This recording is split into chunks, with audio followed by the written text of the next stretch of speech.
HarperCollins presents The Girl with the Amber Comb by Linda Finlay, narrated by Charlie Sanderson. Prologue. Sedgemoor, Somerset, Autumn 1834.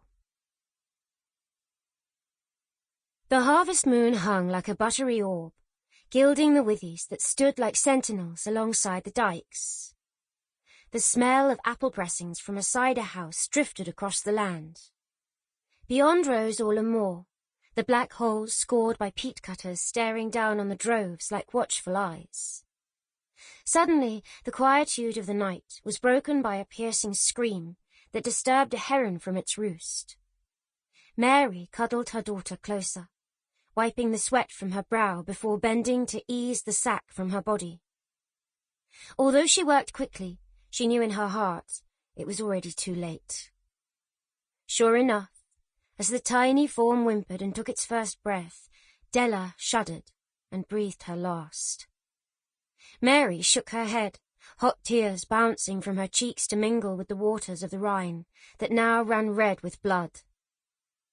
All she could feel was despair for a young life lost and hatred for the man whose selfish lust had been the cause.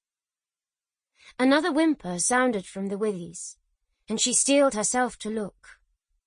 Yet even as she stared, the wail became impatient, its insistence demanding attention. It was just as Mary had thought, but now her worst fears had been realized. Did she have the nerve to perform the task she'd sworn she would? Chapter 1. Sedgemoor, Somerset, 17 years later. "Oh, Grandma, why didn't I listen to you?" Eliza cried, as oblivious to the dew glistening like stars in the pale light of early morning, she dropped to her knees on the grass. Gently, she placed her posy between the two graves, one recently dug, the other flattened with time. Grandma Mary, now united with her daughter Della, the mother Eliza had never known. "May St. Michael give you protection from darkness and evil," she murmured. The bright blue daisies symbolized farewell, and Eliza knew she wasn't only saying goodbye to the woman who had raised her, but to her own dreams for the future. As the willows rustled their leaves, she dashed away a tear, scarcely able to believe her beloved grandma had gone to sleep the previous week, never to wake and greet another new day.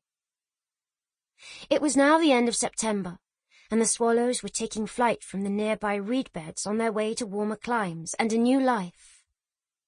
Eliza wished she was going with them, for winter was fast approaching, bringing the wild winds and incessant rains that would batter their home for weeks on end.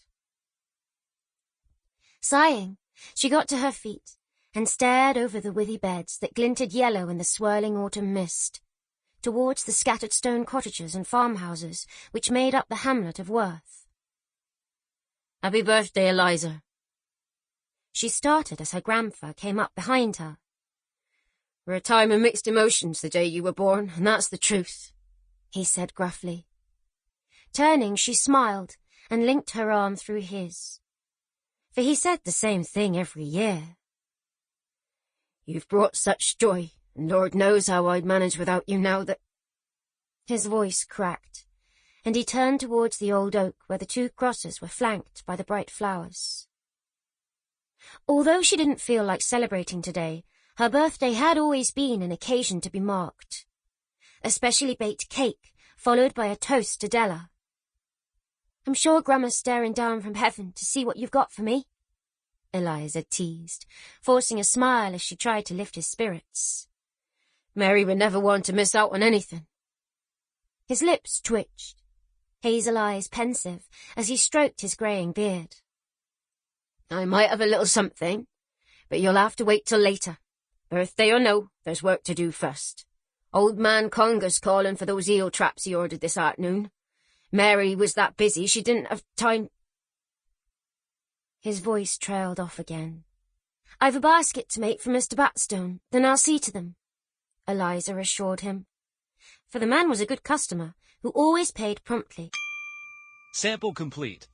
Ready to continue?